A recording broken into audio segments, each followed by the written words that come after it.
Hey, hello. Hello, good morning. Hello. Sure, it could be morning somewhere. Oh, sorry. No, that's quite all right. I flew from London to Amsterdam today. So I always feel, I don't know, always feel more confused with an hour time difference than anything else. Oh Do yeah, you know because what I it's so mean? so slight. Yes. I've got family in Central Time in the US, and I agree. It feels weird. Even driving, it feels weird to have that 1 hour difference. Just like, what happened? Hmm. I traveled to the future. Mm-mm-mm. Let's see who's joining us. I feel like we've decided to move from the Google Doc to the other thing. I love it. Hmm. I'm just going to call it the other thing. Um,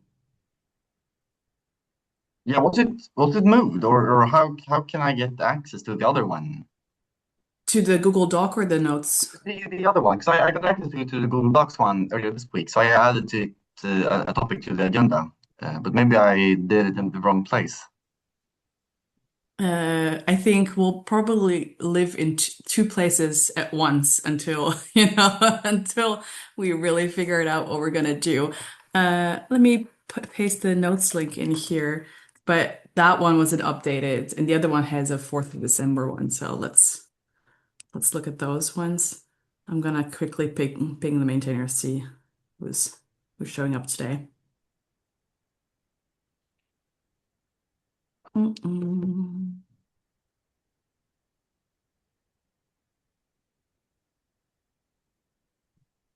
I also literally just walked into the door, so give me a second to gather my things.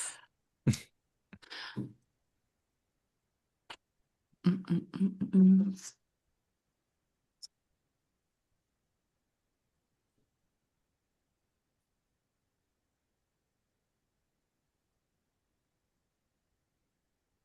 What do you mean USB device not recognized?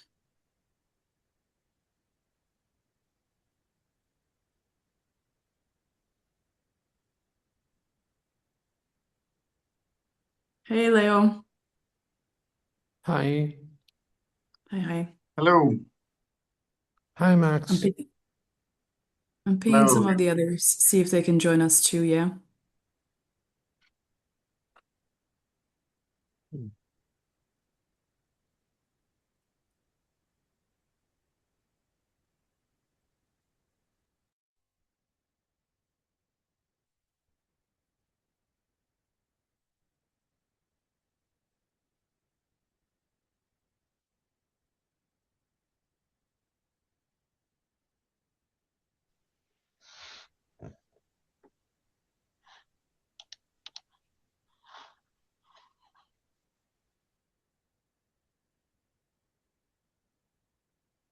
Hey Marco, sorry for pinging you just now. You can ignore it.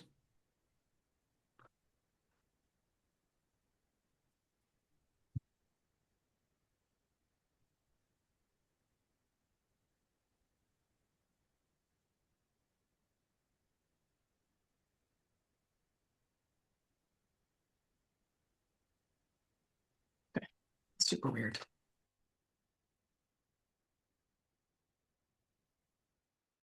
All right, I think in the last meeting we had decided to move over to notes, but the notes are not there and it hasn't been changed in the agenda item, so let me make a note of make a note of that.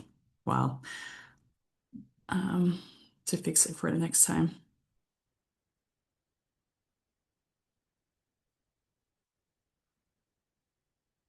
Nope.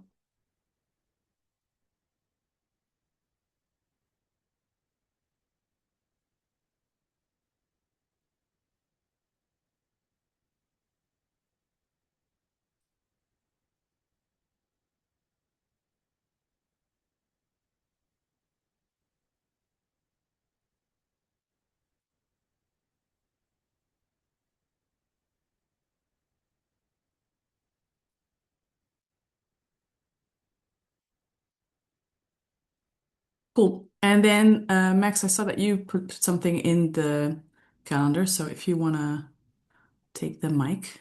Yes.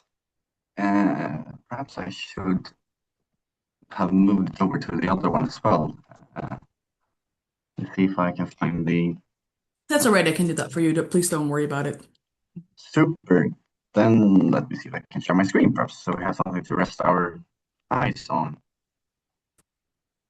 Perfect. But basically, the red thread in my desires is, so let's see if my laptop is keeping up to speed. I have this in the way. I'll start with this one. Yes, so it's CloudNativePG to support a namespace deployment. And the main sort of requirement that or request that I have here is that deployments related to CNPG should, or any resource connected to CNPG should not have any need to watch or have RBAC access to cluster-wide resources. And the two problems currently that I see is that we first have a dependency on webhooks, so both validating and mutating webhooks. That's one. And then a second sort of feature request is for currently we are watching nodes and cluster image catalogs, and the nodes presumably to sort of be re-elect for in case of a node drain. So that's the helicopter view of my request. And the sort of origin for it is that our customers are very security concerned and want things very, very separate. So the mere existence of a webhook means that webhook can have or will have the RBAC access to view clusters from between namespaces. And that is something that I think is very good that it adds some guardrails for the deployment and for the CNPG use case. But I think it would be very nice if CNPG could go the same route as I take CInsert Manager as an example, where they have made the webhooks optional and also support a namespace deployment, so they don't depend on cluster-wide resources or listening for cluster-wide resources if they are specified to not do that.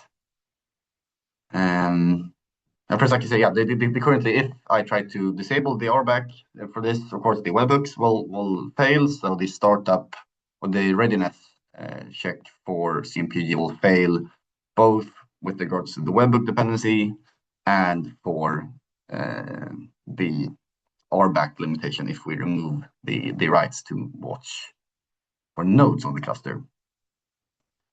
Yeah, I'd like to hear what others' opinions are on this matter. About the webhook, I think we already support it. Sorry? About the webhook, I think we already support it because the webhook access is only needed to inject our own CA inside the webhook. But if you pass, I think there's an environment variable that is called certdir or something like that. If you pass that variable, you are telling the operator to not generate his own certificate, its own certificate, and to just rely on the certificates that are in that directory. So injecting the right CA in the webhooks is on you, and the operator will not attempt to modify any webhook at that point. But so that is already because I think that is how we deploy using OLM, because OLM has its own idea about how to manage the webhook. But I think Max just want to remove the webhook and not to avoid that permission that enables the operator to inject the CA. If I got it correctly. Yeah, I mean, all sort of dependency on the webhook, I would like to be made optional. Well, if you do that, the operator will not try to do anything with the webhook. So if the webhook doesn't exist, you are giving a poor service to your user because all the defaulting and all the checks that prevent you to create something that is not correct.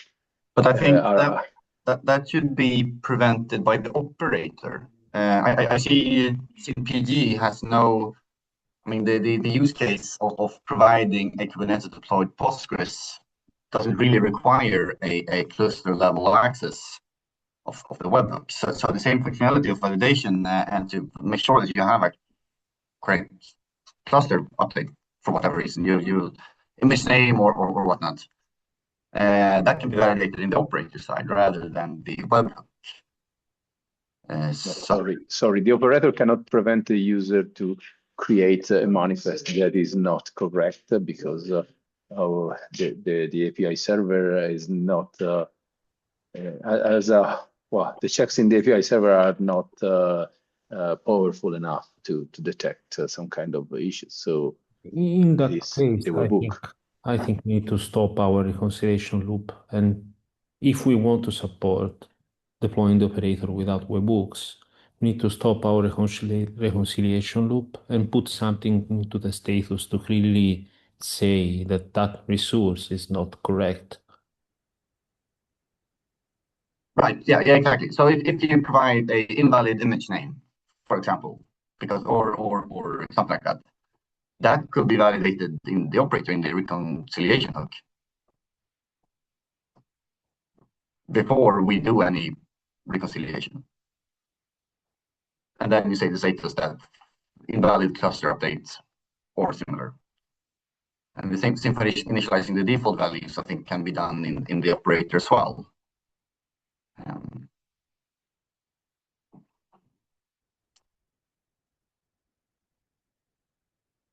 Yeah, this is why I think that CloudNativePG in this moment doesn't support to be deployed without the webhooks. It allows you to inject your own certificates should you want to do that, but still we require the webhooks to be there for defaulting and for validation. Yeah, for defaulting, we have we actually call the defaulting code just at the start of the reconciliation loop. So the defaulting webhook is not an issue. But not in the instance manager. Not in the instance manager, of course. So yes, but because the instance manager should not update anything in the cluster. So. However, about the Postgres configuration. So what you want to do is to be able to deploy the operator on basically a namespace without having enough permission to deploy anything that is not namespace, if I understand correctly. Exactly. So you are still depending on the CRT. So the CRT is not namespaced. Exactly. And that's, I mean, something that will sooner or later will be fixed in Kubernetes as well. I mean, that's just a matter of time. But the CRDs, we have no way around that. That's still global. No, not in this moment. No. But the webhooks, we can, and it's, yeah.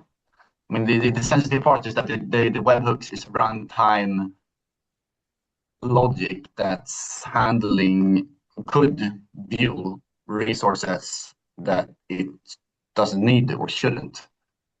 And that is, I mean, as you know, with security, it's not, it's the theoretical existence of a possibility that it can be exploited is enough to warrant preventive measurements in a sense. No, wait a moment. If you deploy, if whoever is installing the operator and the CRT is also installing the webhook, and the operator has not the permission to write inside the webhook, so no permission on webhooks. Well, the All web, that. well, the webhook has get access to all the PostgreSQL.cmpg.io resources. And so then if you have two namespaces for two different customers, then the webhook has insight into both of these namespaces, or the PostgreSQL.cmpg.io resources. What you can do, you can have multiple webhooks, one webhook per namespace. So if you have multiple operator deployment, you can create multiple webhooks that are only observing that namespace, and that is on the at the deployment time, not during the runtime. They still have the RBAC access for the cluster-wide. I mean that we can't really. Not the operator, only the entity that is deploying the webhook. Yeah, it is the same entity that makes sure that the CRD is there. Yeah, but that's the point, that the webhooks cannot have cluster-wide access. That's the entire thing is that a namespace or any resource deployed to a customer is limited to that namespace and cannot under any circumstances provide. Yeah, I mean the RBAC is the intention of RBAC is quite clear here, and you know, I'm not sure how else to explain it. The existence of a resource that can do you have an exploit? So basically, so what are you trying to accomplish? You want to run a multi-tenant Kubernetes, or what are we guarding against? That some evil operator deploys the wrong webhook? Conceptually, yes. Yeah. So you want to do basically CNPG cluster A and CNPG cluster B, and the person working on CNPG cluster B can deploy a webhook to steal data from A, or at least do a service interruption. That's the threat. So, but sorry, but yeah. Just want to understand what are we guarding against? So what's the exploit? What's if the you exploit? remove every airbag about the webhook, will that be fine for you? No, because the webhook won't become available. I mean, we can't deploy the webhook at all. I mean, the webhook won't be able to work. The operator will thus fail. No. But you okay? No. The webhook doesn't need any airbag to work. Exactly. Because it's the API server that sends the data to the webhook. So once the webhook is running, you don't need any airbag for the webhook. The only reason why we have an airbag for the webhook is because to enable the webhook, we need to inject our own CA inside the webhook to authenticate the communication between the API server and our webhook. Okay, so if you move that setup phase in somewhere else, I don't know, an Helm chart or OLM that already do that, basically what you can do, you can deploy the operator in a namespace with a dedicated webhook for that namespace, and that webhook will only watch the resources inside that namespace, and as long as you provide the operator the certificates, so the operator has not to generate the certificate and to inject them inside the webhook, the operator will not try to access the webhook in any way. But I mean, so it doesn't need the airbag for the webhook. But the webhook gets a callback from whatever resource it subscribes to. And Yes, but that is configuration. So it is specified inside the webhook what resources it is watching. If you limit it to a namespace, it is only getting the resources that you specified. So you can specify. I think we need to clarify a bit. So basically, our webhook doesn't have a Kubernetes client at all. It's just the API server telling the webhook the cluster definition, and the webhook server replies with a patch, basically. The webhook doesn't query the API server. Right. But it still So, receives, I mean, it yes, still it gets does. cluster It does. information from another namespace. It does, No. Max, but you can create multiple mutating webhook configuration resources, and each one can be restricted to a certain namespace. I tell this because it is already how it works when you use OLM and you deploy in a single namespace.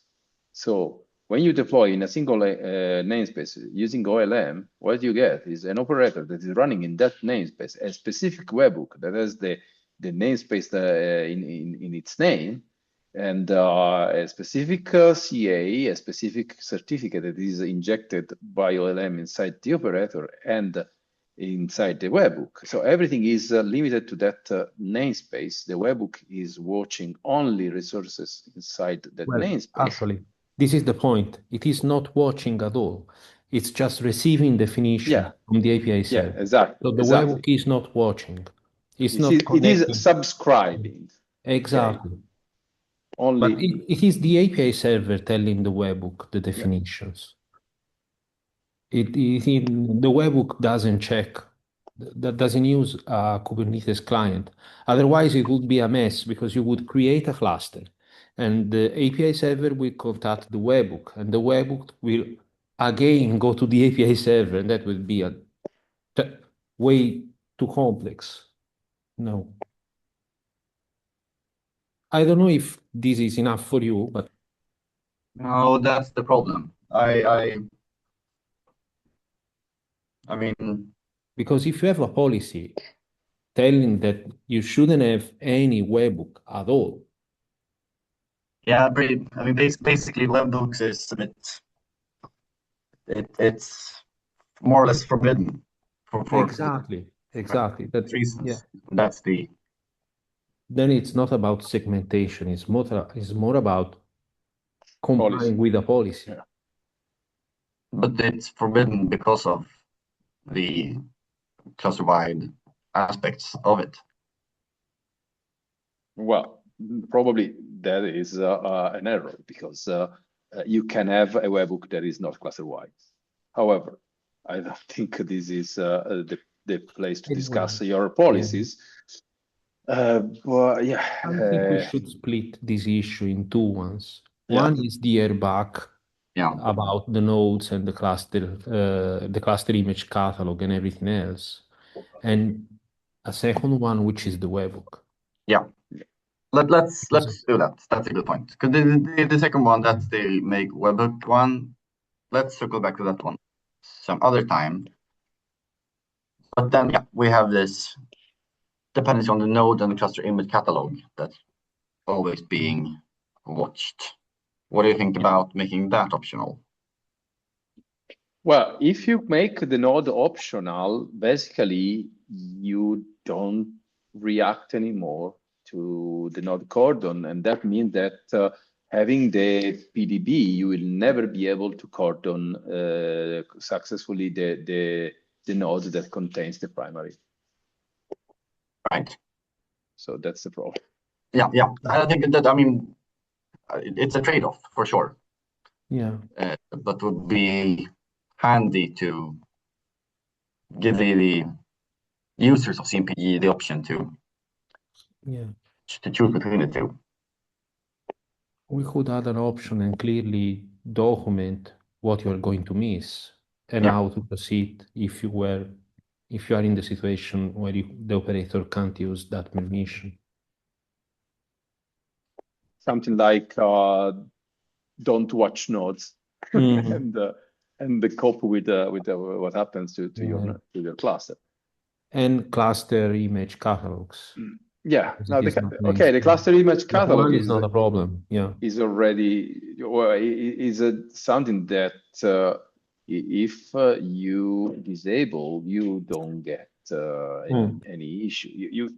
It is a matter of deciding the API to disable it, but that is not a problem. You can just use the catalog instead of the cluster catalog.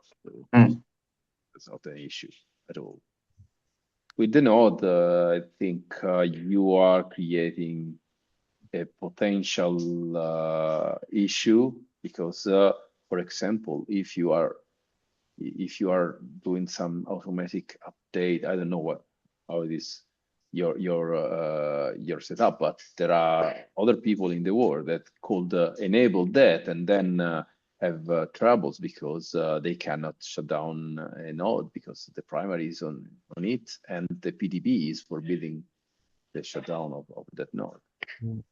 So yeah, but I would argue that it's then a misconfigured system in a sense, if that's. Well, it will be because at some point you will be shutting down the node that contains the primary, and the operator has no way to notice that. So it needs to. You must either switch manually on another node or disable the PDB, so you lost the protection of the primary.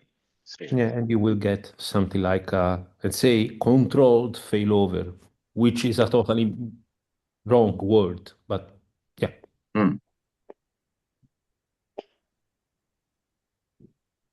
Okay, so do I understand correctly that you're somewhat open to this kind of addition? Of course, with clear documentation that, I mean, we by. I think the documentation part is the most difficult here. Yeah, agree.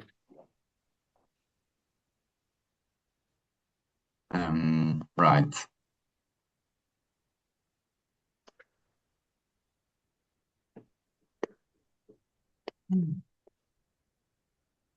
Well, adding, I mean, details about what you just mentioned, that you're opting out of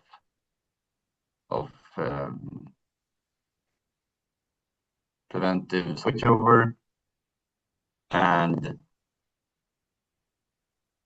yeah, the possibility that if you are doing a node drain with PDB configured, you'd not be able to evict it.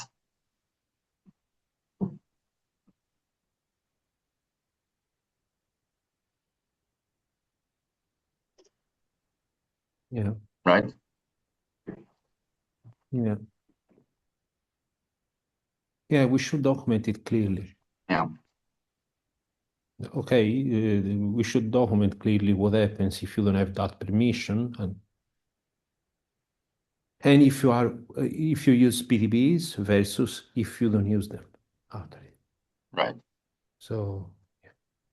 And I think we should encourage people to use PDBs, especially in that case. But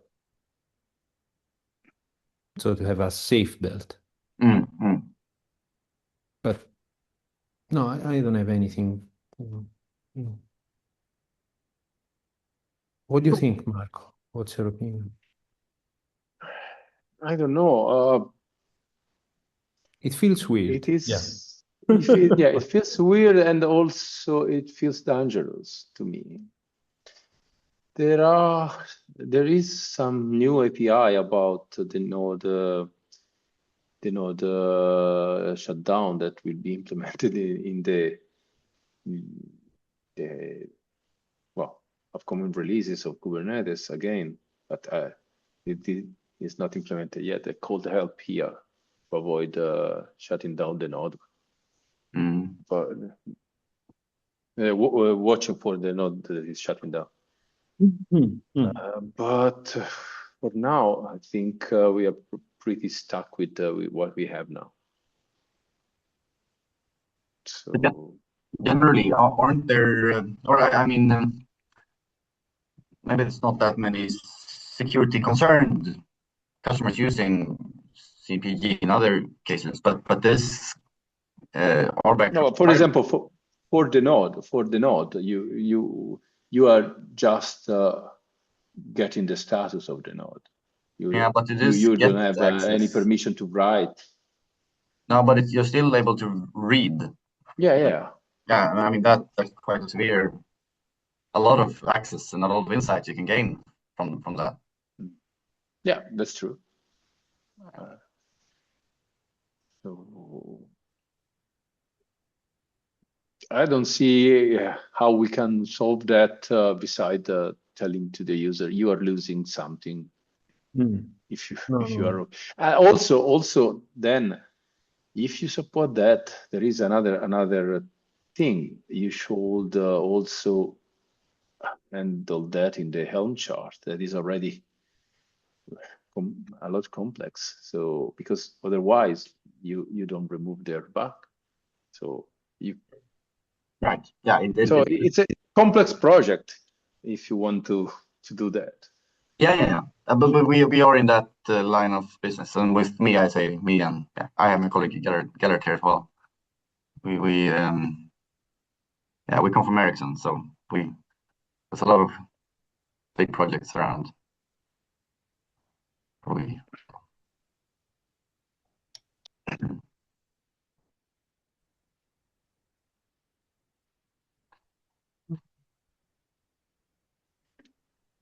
Step by step.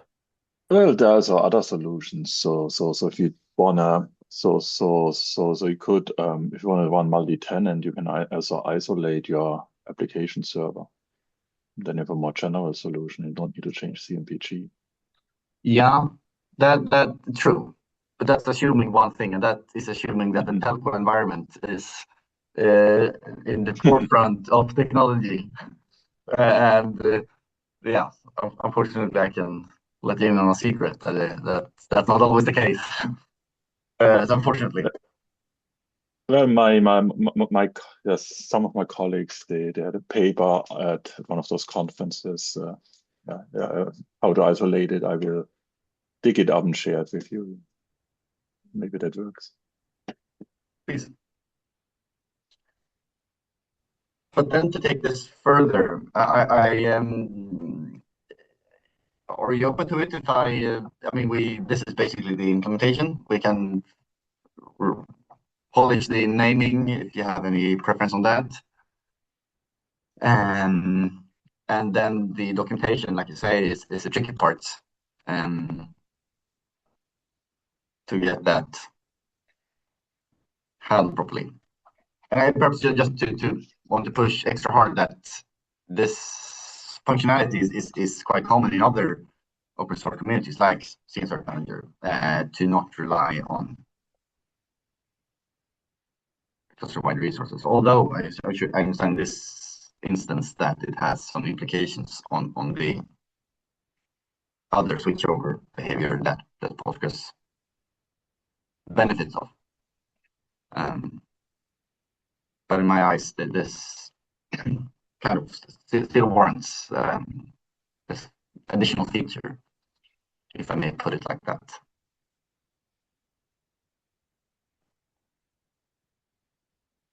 What do you think, Marco? Have I convinced you, or? No, it's not about convincing me. It's just about doing it in a way that doesn't risk to create issues to other users that are not in this call. This is so, and have a good interface that is clear and is not confusing people,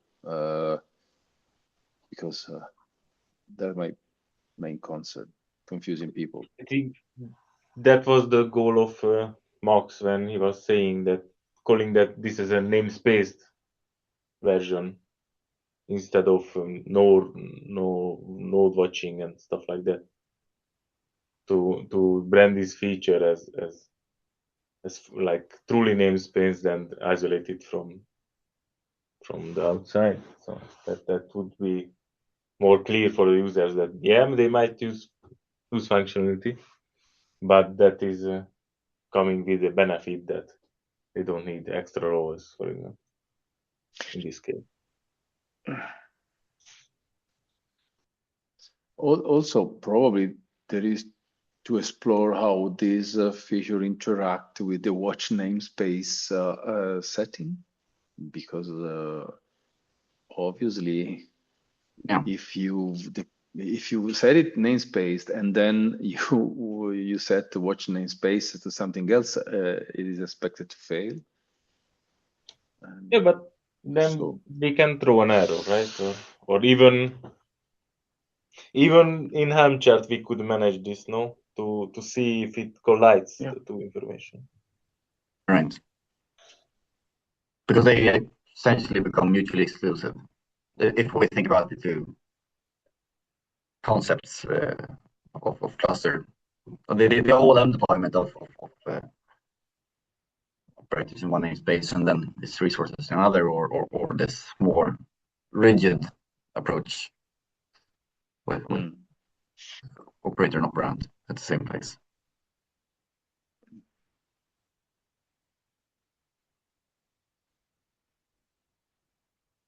In my mind, this is something to be added to the plain old watch namespaces option, and is not valid without it. It's something like using watch namespaces against a closed set of namespaces, plus isolating even more. So I feel, in my opinion, this is something to be added, an option to be added. And this is valid only if you specify watch namespaces. That's fine by us, I think. Otherwise it's not really useful. You are only losing something without gaining anything.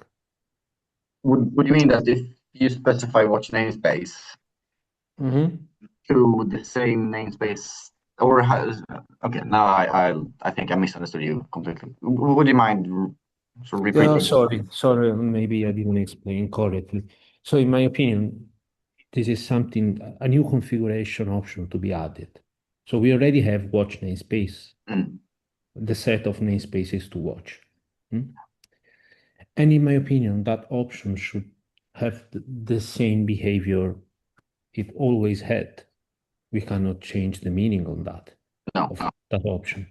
So I'm proposing to add a new one, which is something else. I'm not good at naming things, but something else. Oh, please avoid using cluster-wide resources. Okay, this is the meaning. Yeah. And if you enable this option, you will get the behavior you would like to have.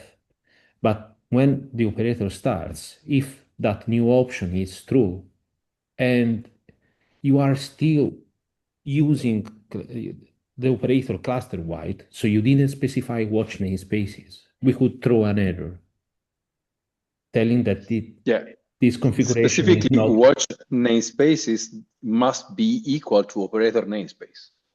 Otherwise, it cannot work. Oh, this is true too. Yes. So you need actually both.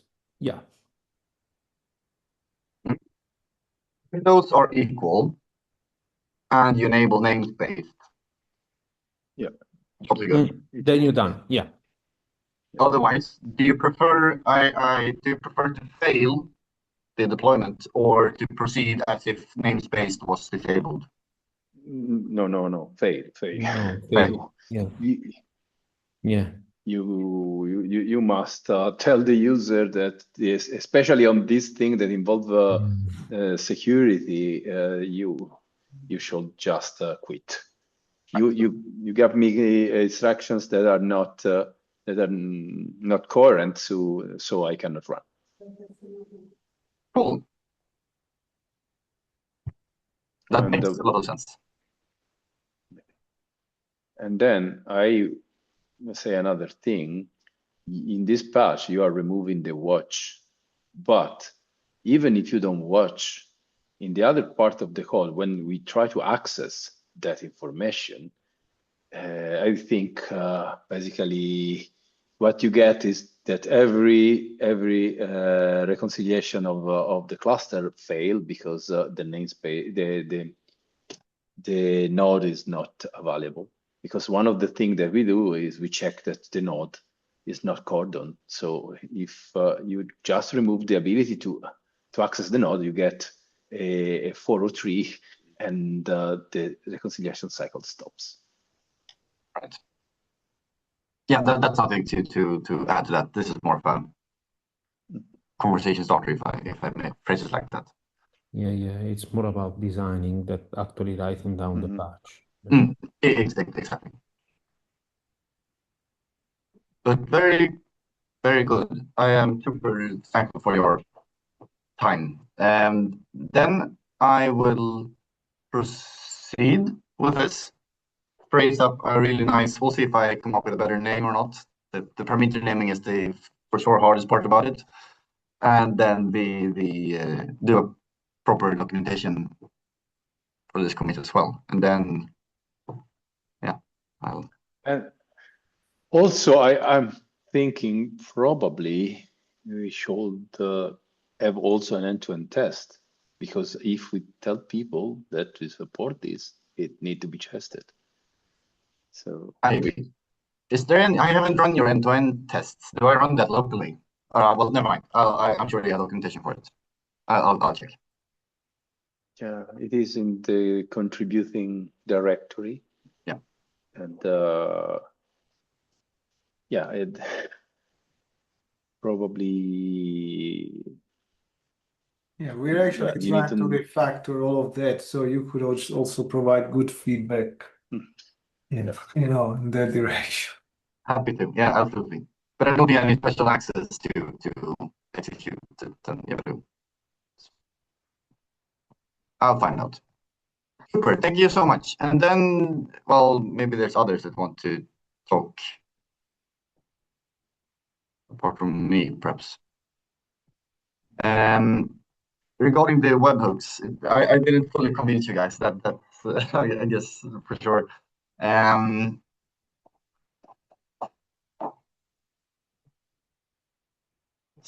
But back to that, the stance is still then that to get this to work, in order to have webhooks that don't access the cluster-wide parts of the PostgreSQL.cnpg.io resources, we would make it subscribe to only the namespaces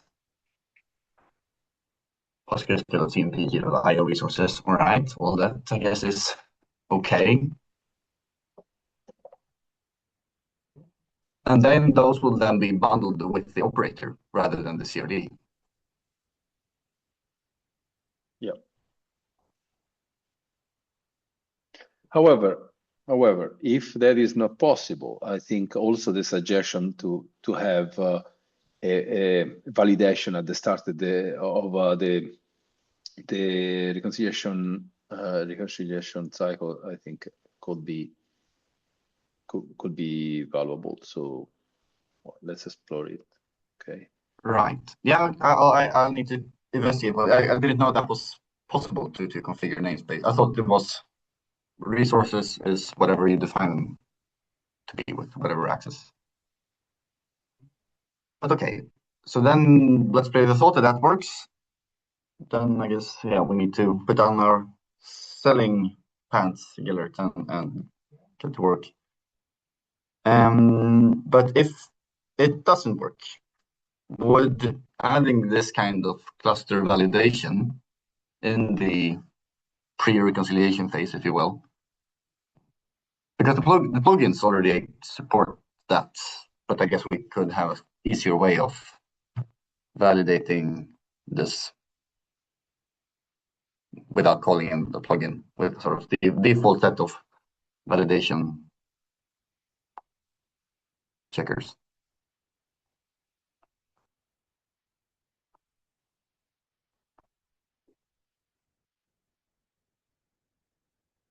What was the reason for adding the webhook in the first place? since I guess there's many ways to realize this type of behavior.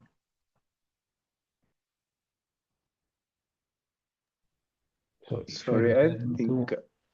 Oh, go, Marco. No, I was just asking because I had some interference in your voice, so I didn't understood well the question. So if you can repeat. Yeah, sorry. Mainly, Or maybe if you can lower a bit your microphone, because I think it is distorting because it is too yeah. Yeah, I believed it was my internet connection, but then it's not only me. Oh no, it's probably my laptop that's ready for an early weekend. Where do I configure that? Transcript. Yeah, but meanwhile you figured out the question was that why did you implement in the first place these webhooks? Why didn't you resolve to another because option? the webhook are able to give a quick and direct feedback to the user that is loading a manifest, because you load the manifest, and if the manifest is wrong, you get an error with an explanation. If you do something that is, for example, deprecated, you can have a warning that But tells it's you already that. late, no? So it is as late as saying it in the custom object or the custom resource that this cannot be applied because there is a misconfiguration or whatever. It is the same because it's deployed by automation and it's already late when it's deployed. Well, if you deploy by automation and you get an error, you have a red thing in your dashboard and the error. If you deploy it and the cluster heavily ingest it, and then everything is broken because your settings are wrong, it's a totally different thing. So you need to actively monitor your cluster, and probably you need to expose some metric that say, oh, the cluster is broken. And I sincerely, given that there is no pod that is associated to the cluster, if the cluster is broken and cannot create pod, then you need to expose it in the operator, and that open a lot of other issues, because we don't keep track of the cluster that we reconcile. Every cluster is separated for everything else. So then we need to have some kind of registry of the error. And so it starts a lot of other questions. So it is better to just tell the user immediately. Then if you want, you can disable it, because there's an annotation that disables the webhook, but still you need to have the webhook. So But if it can be disabled by an annotation, why cannot be just so why cannot we have an option to because I understand. I understand what you say. The problem is you need to have a way to communicate to the user that the setting is broken. Okay. Okay, we log it, but the log is not enough for most of the people, especially casual users. When they try the operator for the first time, we need to give feedback, immediate feedback. So I understand that if you have an organization, you parse the logs, you have other kind of alerts, it could work for you, but for the majority of people, it doesn't. But that's an interesting point. I mean, if we are able to disable the validation, why not allow removing the dependency completely? Well, technically you can, because you can just create a couple of certificates that you don't use, inject in the directory, let the webhook server start, and avoid configuring the webhooks. Yeah, You have removed it. Yeah, so the thing is that we don't want to avoid it. We want like an official supported way, so this option doesn't go away. in the near future. Like because then we cannot rely on not having it. If we need to add it in an next release or whatever. Yeah, exactly. You can disable it, but then you need to communicate with the user in a clear way and in a reliable way that what you have written in the manifest is wrong. And probably you need to have a specific phase and the way to say what is wrong, because that's another part that is important. Yeah, but to me that kind of makes sense that you have a validation phase in the, and I guess there's even something in like that in the gRPC spec as well, on the validate create cluster to kind of validate these kind of things.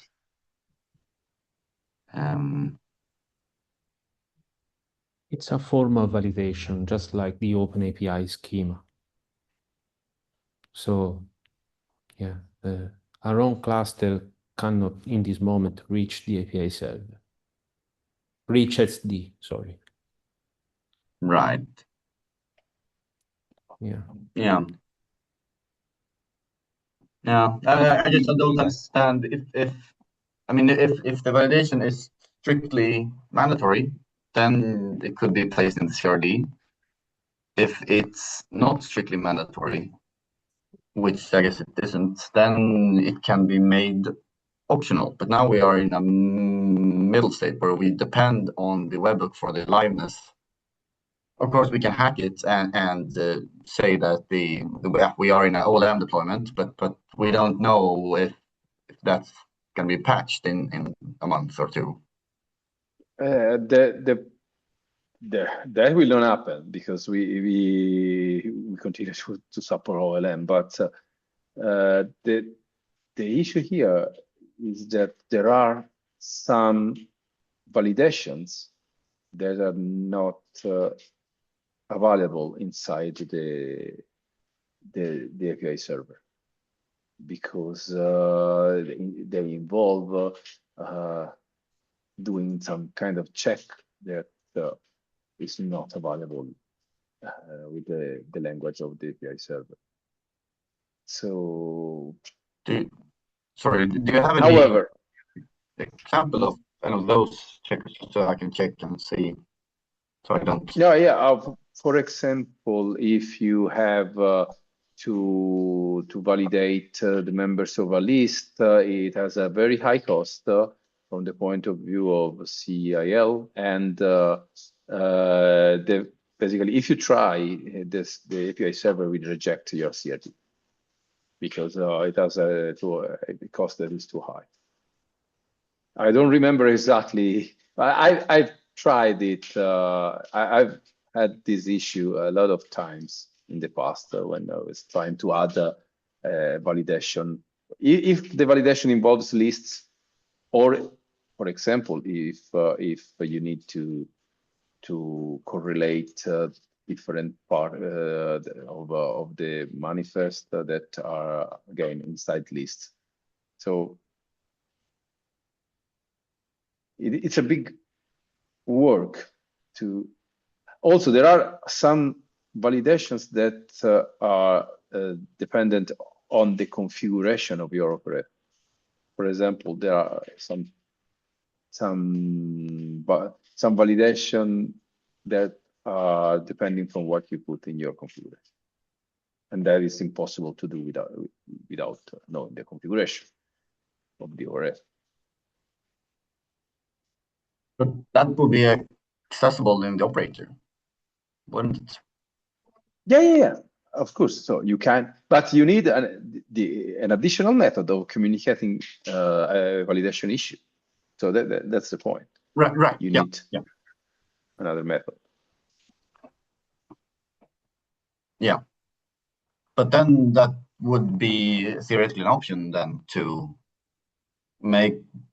move the sort of webhook validations to the first step of the reconcile phase. And if it fails for any reason, set that as a status in the status field of validation failures. Yep. Correct. Yeah, that sounds good. Yeah.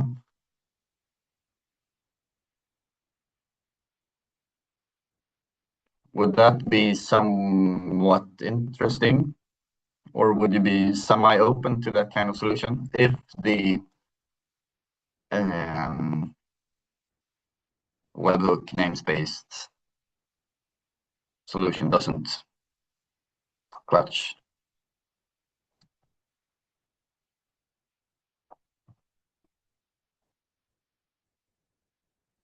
It depends on how good is the solution about communicating the issue to the user, in my opinion. Right. Maybe the other maintainer could have a different idea because I'm one. So, For Leonardo, what do you example, think? like internally, what we see that our users are preferring to get notifications of this on the custom resources, that something is messed up or is it running well, and so they like this status. They like watching it and flowing. Yeah. I think for us it would be perfectly fine as a communication platform if something is. But yeah, it's of course about you as well. And we expose the status too, but our status is more about semantics. This is about respecting a schema. It's a different kind of information, but yeah. Also, there are other questions like what happens if your cluster is running and you set it in a way that is not conform. So you should stop. You should because if you stop the reconciliation because the resource is not good anymore, basically your cluster is abandoned. maybe You will we are not too fail. generic. Let's say you take your image and you downgrade your Postgres measure version. Now you cannot do that. Right. Because the validation webhook will stop you from doing that. But if we disable the validation webhook, you could do that. And in that case, in the status, you will find something like, look, I cannot reconcile this cluster anymore because the image is not valid. Yeah. If I get it correctly. Okay. But okay. And suppose then something happens on the primary, the reconciliation is stopped, and you won't have any automatic failover because the operator doesn't know what to do.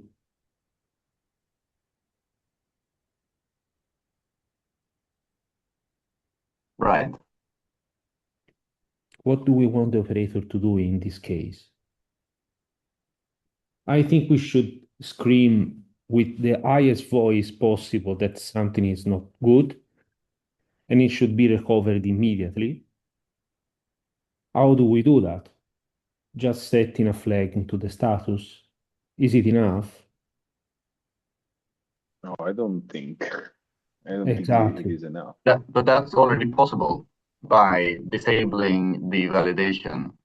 Yeah. Yes, and what you get, Unfortunately, it is. and what you get is that your cluster is a zombie, because it might look like everything is working because your pod are still up, but they don't receive any status update. They will not react to any. But then this validation would be an improvement, maybe even for the ignored phase, that at least you get some kind of notification other than nothing, right? So even without taking out of the picture the webhook, if we just have what we have today and we add the optionality to validate before the in the first phase of the reconcile, and then we could push to the status that what went wrong, I think that would even improve a bit of the life of the people who use OLM and not webhooks. Well, OLM as webhooks. Yeah. Only they are you can deploy it per namespace. So OLM will just avoid to deploy any global resource, and will configure your webhook to watch only that namespace. That is already how it works.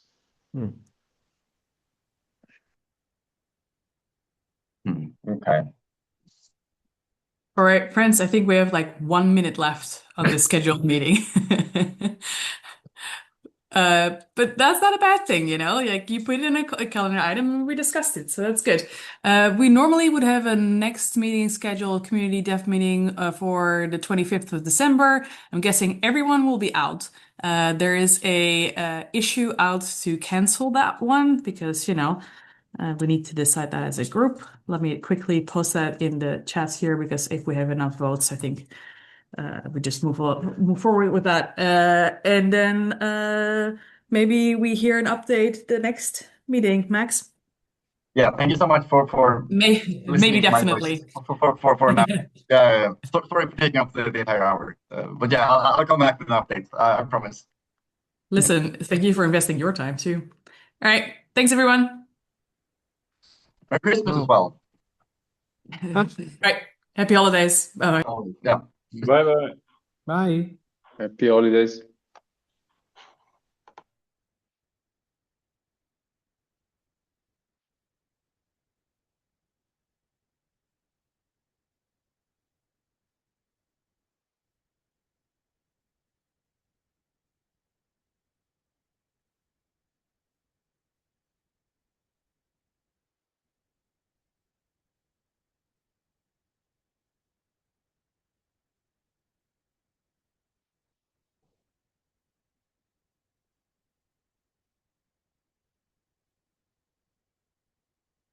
Hello. Exactly.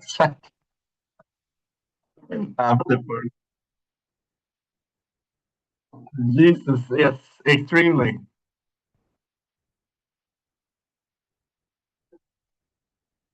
Yeah, yeah. I mean, exactly,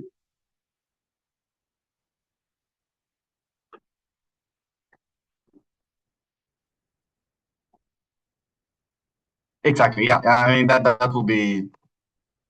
So yeah, I will be very interested to hear what the others, I mean, the applications think about this for next week, because it's yeah.